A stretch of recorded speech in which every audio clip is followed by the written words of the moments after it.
आप देख रहे हैं नव चेतना मंच। यदि हमारे वीडियो आपको पसंद आए तो वीडियो को ज़्यादा से ज़्यादा लाइक, शेयर और कमेंट कीजिए। और यदि आप हमारे चैनल में नए हैं तो चैनल को सब्सक्राइब कीजिए, बेल आइकन बटन को ज़रूर दबाइए, जिससे आने वाली नई वीडियो का नोटिफिकेशन आपको पहले मिले।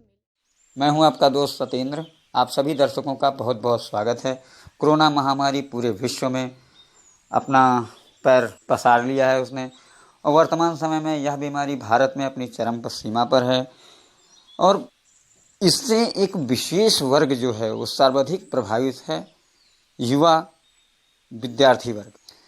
पिछले 6 महीने से किसी प्रकार की कोई परीक्षाएं आयोजित नहीं हुई, शिक्षण संस्थान नहीं खुले, लेकिन जब एक एक दिन में 70,000 75,000 पेशेंट मिल रहे हैं, ऐसी स्थिति में भारत सरकार ने निर्णय लिया है कि सितंबर माह में 3 बड़ी परीक्षाएं आयोजित कराई जाएंगी। यूजीसी नेट, जेईई तथा नीट परीक्षाओं पर सरकार की नीतियां एवं विद्यार्थियों की चिंता, इस विषय पर नवचेतना मंच टीम के वरिष्ठ एडिटर अंजू श्रीवास्तव जी ने विद्यार्थियों की चिंताओं पर, सरकार की नीतियों पर प्रकाश डाला है।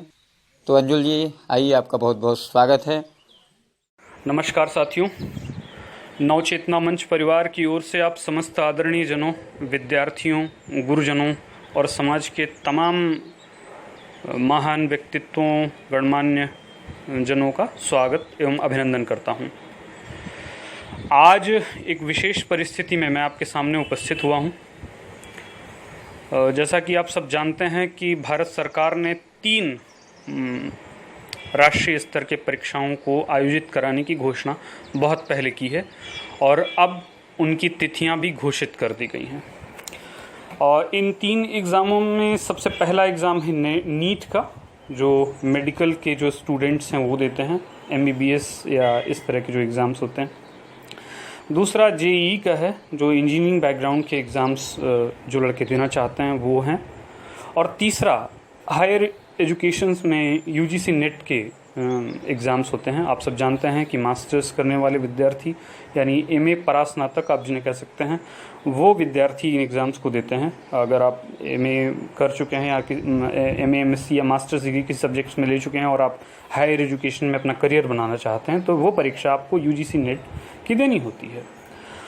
अब तात्कालिक परिस्थिति क्या है, आप सब जानते हैं कि उत्तर प्रदेश और पूरे देश को अगर मिला लें तो करीबन 70,000 कोरोना केसेस पर डे के हिसाब से हमारे यहाँ रिकॉर्ड हो रहे हैं। पहले ऐसा था कि मृत्यु दर 500, 400, 300 इस तरह के घटते आंकड़ों में आपको देखने को मिलती थी, लेकिन अब मरने वालों यानी मृत्यु दर का जो आंकड़ा है वो तकरीबन 1,000 लगभग रोज होने लगा है और वो बढ़ता भी जाता है। केसेस हमारे 30 लाख के पार पहुंच चुके हैं और परिस्थिति ये है कि चिंता घटने के बजाय अब और बढ़ने लगी है। और ऐसे में सरकार का ये फैसला आया है कि अब वो परीक्षाएं करवाएगी। परीक्षाओं के दौरान अब आज WHO का एक प्रेस कॉन्फ्रेंस डॉक्टर टेड्रोस ने किया। अभी वर्ल्ड हेल्थ ऑर्गेनाइजेशन के वो हेड हैं, निदेशक है, डायरेक्टर हैं। उन्होंने प्रेस कॉन्फ्रेंस की तो उनकी 4 बातें समझनी ज़रूरी हैं। अपनी प्रेस कॉन्फ्रेंस में डॉक्टर टेड्रोस कहते हैं कि सबसे पहला तो सरकार को ये चाहिए कि वो एम्प्लीफाइंग गैदरिंग, यानी जो मास गैदरिंग है, ज़्यादा मात्रा में लोगों को इकट्ठा करना है, उसे रोके। दूसरा, वो ये कहते हैं कि ये चाहिए लोगों को कि वो प्रिवेंटिव मेजर्स लें, यानी आप हाथ धोते रहिए, प्रिकॉशंस लीजिए और मास्क का प्रयोग करते रहिए। तीसरा, वो ये कहते हैं कि आप सोशल डिस्टेंसिंग 1 मीटर की जो सोशल डिस्टेंसिंग गैप है उसको बनाकर रखें। और चौथा, वो सरकार से ये आग्रह करते हैं कि आप आइसोलेशन सेंटर और टेस्टिंग की कैपेसिटी बढ़ाइए। अब इन 4 बातों को भारत के परिप्रेक्ष्य में अगर समझें तो उत्तर प्रदेश में अगर आप देखें तो उत्तर प्रदेश सरकार ये कह रही है, उत्तर प्रदेश में आप नए नए दिन जो टेस्टिंग के फेल्योर्स हैं वो सामने आ रहे हैं। आज ही लखनऊ के आज एक खबर है लखनऊ की, और शायद हिंदुस्तान टाइम्स का ट्वीट में देख रहा था सुबह, तो उन्होंने कहा कि लखनऊ के जो प्राइवेट पैथोलॉजीज़ हैं उन्होंने कोरोना टेस्टिंग करने से मना कर दिया है क्योंकि उनका डीएम से कुछ डिस्प्यूट हो गया है। तो ऐसे में एक तो टेस्टिंग क्राइसिस हमारे पास, आइसोलेशन सेंटर्स के बारे में आप सब पहले देख चुके हैं। प्राइमरी सेंटर्स, प्राइमरी स्कूल्स में जिस तरह से हुआ, उसके बाद गाँव के क्षेत्रों में जिस तरह कोरोना का विस्तार हुआ, वो सारी परिस्थितियां आपके सामने हैं। अब हम लौट चलते हैं परीक्षा की ओर। इन 3 परीक्षाओं में अगर आप औसत विद्यार्थियों की संख्या का अनुमान करेंगे तो करीब 30 लाख विद्यार्थी हैं, आप पहुंचते हैं करीब करीब। यूजीसी नेट और जेईई और नीट के कुल विद्यार्थियों की संख्या करीब करीब 30 लाख है, तकरीबन। इससे ज़्यादा ही हो सकती है, कम नहीं। विद्यार्थी चाहते हैं कि इन परीक्षाओं को ना करवाया जाए। बहुत सारे विद्यार्थी चाहते हैं, करीब 99% लोग ये चाहते हैं कि परीक्षाएं ना हों। और उनकी भी चिंताएं यही हैं कि अगर मान लीजिए कोई विद्यार्थी है, वो परीक्षा देने जाता है और उसे कोरोना हो जाता है तो उसकी जिम्मेदारी कौन लेगा, और ये चिंता बहुत स्वाभाविक है। सरकार का दावा ये है कि चूंकि कोरोना लंबे समय तक चलने वाला है, इसलिए विद्यार्थियों के भविष्य को खतरे में नहीं डाला जा सकता। इसमें एक दो डेवलपमेंट्स और हुए, उनको भी जान लीजिए। 3-4 दिन पहले सोनिया गांधी, जो कांग्रेस पार्टी की अध्यक्षा हैं और सांसद भी हैं, रायबरेली से माननीय सांसद हैं, उन्होंने एक वर्चुअल मीटिंग की 7 राज्यों के मुख्यमंत्रियों के साथ, और उसमें महाराष्ट्र, झारखंड, राजस्थान, छत्तीसगढ़, पंजाब के मुख्यमंत्रियों ने ये, और वेस्ट बंगाल के मुख्यमंत्रियों ने ये चिंता जाहिर की कि उनके राज्यों में कोरोना बढ़ सकता है परीक्षा के दौरान। और झारखंड के मुख्यमंत्री ने ये, और नवीन पटनायक भी थे, उड़ीसा के माननीय मुख्यमंत्री, तो उन सारे मुख्यमंत्रियों ने ये चिंता जाहिर की कि उन विद्यार्थियों की परीक्षा आयोजन से चूँकि व्यवस्था नहीं है तो उनके यहाँ कोरोना का संकट बढ़ सकता है। एक प्रतिक्रिया दिल्ली के माननीय उप मुख्यमंत्री मनीष सिसोदिया जी की तरफ से भी आई है। उन्होंने सरकार से ये प्रश्न किया है, और ये वाजिब प्रश्न है, कि जब व्यवस्था में रहने वाले लोग, उन्होंने सत्येंद्र जैन का नाम लिया जो उनके सरकार में स्वास्थ्य मंत्री हैं, जब उनको कोरोना हो सकता है, जब दिल्ली में जो माननीय गृह मंत्री हैं हमारे देश के, उनको जो इतनी व्यवस्थाएं मिली हुई हैं, उनको कोरोना हो सकता है, तो ऐसे छात्रों को जो तमाम मुश्किलों के बाद परीक्षा देने आएंगे, क्या उन्हें कोरोना नहीं हो सकता? क्या उन्हें कोरोना का खतरा नहीं है? तो एक तो ये डेवलपमेंट्स हुए। छात्रों के तरफ से जो प्रतिरोध हो रहा है, उसमें एक सबसे बड़ी बात ये सामने आई है कि प्रधानमंत्री मोदी का मन की बात कार्यक्रम जो होता है हर महीने, उसको छात्रों ने डिसलाइक करके एक प्रतीकात्मक विरोध दर्ज कराया है। और 6 सालों में पहली बार ऐसा हुआ है जब प्रधानमंत्री के वीडियो पर लाइक्स से करीब आप प्रत्येक वीडियो पर लगभग 1000 से ज़्यादा डिसलाइक्स हैं। यानी कई वीडियोस तो ऐसे हैं जिनमें 18, मैं एक वीडियो देख रहा था उसमें एक में 18,000 लाइक हैं तो 21,000 डिसलाइक्स हैं। तो ये एक प्रतीकात्मक विरोध है। छात्रों की मांग फिर भी स्वीकार नहीं की गई है। इसको सरकार या सरकार में बैठे लोग इसको एक प्रकार से राजनीतिक रंग देना चाहते हैं, और भाजपा की तरफ से सफाई इसमें आई है वो ये है कि ये सारे लोग विदेशी हैं और डिसलाइक्स जो कर रहे हैं वो विदेशी षड्यंत्र का हिस्सा है। तो एक वाजिब सवाल उठता है कि जो पहले लाइक कर रहे थे वो कौन थे, और अब वो लाइक करने वाले लोग कहाँ चले गए। तो ये पूरा प्रतिरोध और जो प्रतिक्रिया का जो स्वरूप है वो आप सब यहाँ पर देख सकते हैं। नवचेतना मंच परिवार की ओर से मैं भी मतलब हमारी पूरी टीम की ओर से मैं आपके सामने कुछ और प्रश्नों पर बात करना चाहता हूँ। पहली चीज़, सरकार ने ये कहा है कि हम सेंटर्स ज़्यादा बनाएंगे और थर्मल स्क्रीनिंग की व्यवस्था होगी, आप मास्क लेकर आइए, तरह तरह की गाइडलाइंस हैं। सरकार साथियों जो जिम्मेदारी ले रही है वो सिर्फ सेंटर की ले रही है।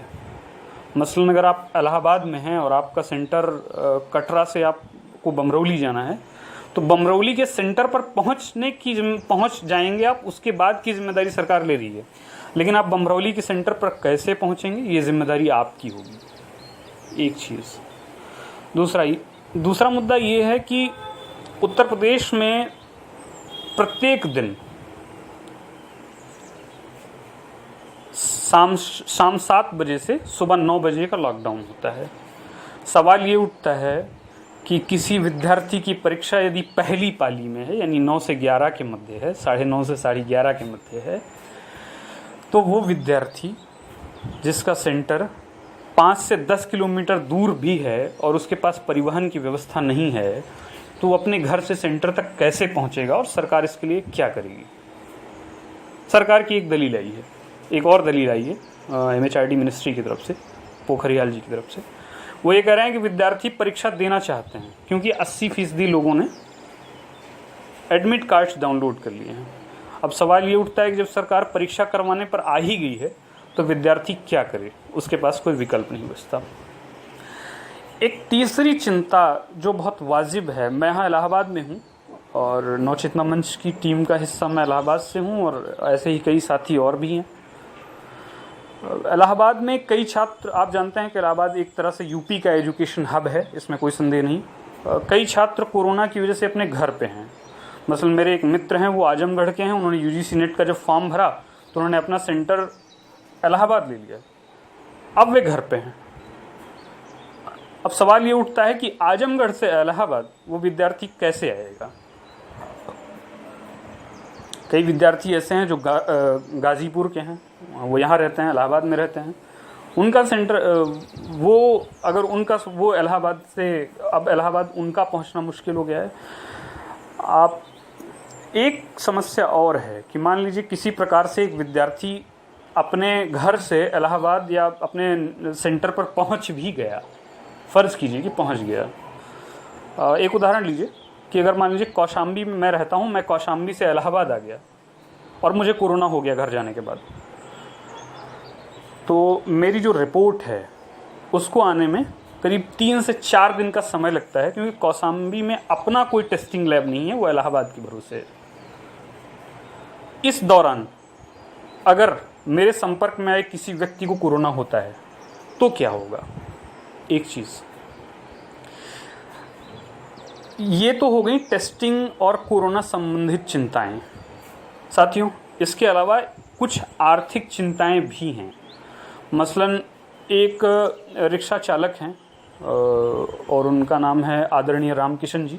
वो रहते हैं सिविल लाइन में और रिक्शा चलाते हैं 3 पहिए का। आज मैंने उनसे बात की तो वो बता रहे थे कि अगर हम अपने बेटे को परीक्षा देने भेजें तो हमारे पास पैसे नहीं है कि हम भेज पाएँ, क्योंकि इस समय आमदनी ठप है और ज़्यादातर लोग अपनी कन्वीनियंस के अकॉर्डिंग ट्रैवल करते हैं, इसलिए उनका जो आमदनी है वो कम हो गई है। तो 250 रुपये अगर एक विद्यार्थी खर्च करके, मान लीजिए 250-300 रुपये खर्च के अपने सेंटर पर चला भी जाता है किसी से उधार मांग के, तो वो उसे उधार को चुकाएगा कैसे, जो गरीब तबका है, क्योंकि उसके पास तो खाने के पैसे नहीं है। ये कुल जमा स्थिति है। UGC नेट संबंधी विद्यार्थियों की एक और चिंता है जिस पर शायद मैं समझता हूँ कि बहुत कम लोगों का ध्यान गया होगा, या जिनका गया भी होगा उन्होंने अभी तक इस बात को रखा नहीं है। हम में से कई विद्यार्थी ऐसे हैं जो किसी न किसी प्रोफेसर्स के अंडर में रिसर्च कर रहे हैं, मतलब वे रिसर्च स्टूडेंट्स हैं। कई प्रोफेसर्स की उम्र बहुत ज़्यादा होती है, कई डायबिटिक पेशेंट्स होते हैं, और रिसर्च स्कॉलर की प्रॉब्लम ये है कि वे अपने गाइड के संपर्क में निरंतर बने रहते हैं। अब ऐसे में अगर किसी, मान लीजिए कोई अपने घर नहीं जाता है, अपने प्रोफेसर्स से संपर्क करता है, इस दौरान प्रोफेसर्स को कोरोना हो जाता है, तो प्रोफेसर की भी फैमिली को खतरा है। यानी आप समझ लीजिए कि इस दौरान परीक्षा आयोजित करवाने से कुल एक व्यक्ति को अगर कोरोना हो गया तो कुल 3 परिवार खतरे में आने की 3 परिवारों के खतरे में आने की संभावना है। सरकार ने इन पक्षों पर मैं समझता हूं कि कोई ध्यान नहीं दिया है, और यहाँ पर जो भी आपसे बताया जा रहा है वो छात्रों की प्रतिक्रिया के आधार पर बताया जा रहा है। आप खुद जाकर ट्विटर पर, सोशल मीडिया पर, जहाँ भी विद्यार्थी सक्रिय हैं वहाँ उन्हें देख सकते हैं। आज मेरे साथ यूजीसी नेट के एक एप्लीकेंट हैं उमेश कुमार चौधरी, वो भी मौजूद हैं। तो उमेश, सबसे पहले तो स्वागत है आपका हमारे नवचेतना मंच परिवार पर। बहुत बहुत धन्यवाद। आप यूजीसी नेट के विद्यार्थी हैं। जी बिल्कुल। पहली चुनौती क्या है आपकी? पहली चुनौती ये है कि आप जिस प्रकार से अभी बताए हैं कि शाम के 7 बजे से सुबह 9 बजे तक जो वाहन हैं सब बंद कर दिए जाते हैं, तो हमको ये लगता है कि हम तो अकेले आ नहीं पाएंगे, हमारे साथ में भी कई लोग होंगे। कई लोग क्या, जिसके साथ मैं पेपर देने जाऊंगा। और रही बात कि मेरे जो एग्ज़ाम है अक्सर पहली पारी में पढ़ते हैं, तो सबसे बड़ी समस्या ये है कि अगर हमारी पहली पारी में पड़ गया एग्ज़ाम तो हम किस तरीके से जाएंगे, किसके साथ जाएंगे। और इस समय कोई साथ में जाने के लिए तैयार भी नहीं है। और सबसे बड़ी प्रॉब्लम ये है कि हम पेपर की टेंशन लें कि ये कोरोना की टेंशन लें, डर मुझे इस बात का है। ये सरकार सुनने के तैयार नहीं है। तो बहुत बहुत धन्यवाद उमेश की पहली प्रतिक्रिया आपने देख ली है। इस तरह के अन्य कई विद्यार्थी हैं। ये एक छोटा सा एग्जाम्पल था। तो साथियों, मैं ये कहना चाहता हूँ आपसे कि ये माना कि आज सरकार हमारी बातें नहीं सुन रही है, यानी विद्यार्थियों की बात नहीं सुन रही है, लेकिन इसका मतलब ये नहीं है कि हम प्रतिरोध दर्ज कराना बंद कर दें। आपको एक बात और कहना चाहता हूँ कि जब भी कभी इलेक्शन होता है तो सरकारें हमसे कहती हैं कि 18 से 25 साल के लोग ज़रूर वोट दें। 18 से 25 साल के लोग ही वोटर सबसे ज़्यादा हैं, युवा आबादी भारत में सबसे ज़्यादा है, आप जानते ही हैं। और उनसे ये आग्रह किया जाता है कि वही सबसे ज़्यादा वोट दें। और आज ये विडंबना है इस देश की कि यही लोग समस्या में हैं और इन्हीं की मांगों को सरकार स्वीकार नहीं कर रही है। अंत में मैं अपनी बात को मनवीर मधुर की इन पंक्तियों के साथ समाप्त करना चाहता हूँ कि घर सजाने का तरीका तो बहुत बाद का है, पहले ये तय हो कि इस घर को बचाएं कैसे। और लाख तलवारें झुकी आती हूँ सीने की तरफ, सर झुकाना नहीं आता तो झुकाएं कैसे। बहुत बहुत धन्यवाद, आभार, बहुत बहुत धन्यवाद। और यूजीसी नेट के एग्ज़ाम्स के सभी अपीरेंट्स को नवचेतना मंच परिवार की ओर से अग्रिम बधाई, अग्रिम शुभकामनाएं। आप सब स्वस्थ रहें और अपने स्वास्थ्य का ध्यान रखते हुए अपनी परीक्षाओं की तैयारी करें। बहुत बहुत आभार। Double tap to act 15 min S and 52 sec S. Back. Dub ringer vibrate. 2138 status bar item. Done back. Done.